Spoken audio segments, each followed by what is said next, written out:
ಗೆಳೆತನ ಅನ್ನುವುದು ಹಲವು ಸಂಬಂಧಗಳ ಹದವಾದ ಪಾಕ.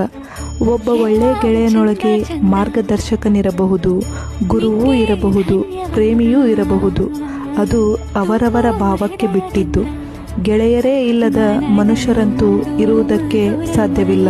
ಹಾಗಂತ ಯಾರಾದರೂ ಹೇಳಿದರೆ ತಕ್ಷಣ ಅವರನ್ನು ಒಬ್ಬ ಮನಃಶಾಸ್ತ್ರಜ್ಞರ ಬಳಿಗೆ ಕರೆದುಕೊಂಡು ಹೋಗಿ. ಹೀಗೆ ಒಂದು ಪುಸ್ತಕದಲ್ಲಿ ಓದಿರುವ ಸಾಲುಗಳು ಇವು.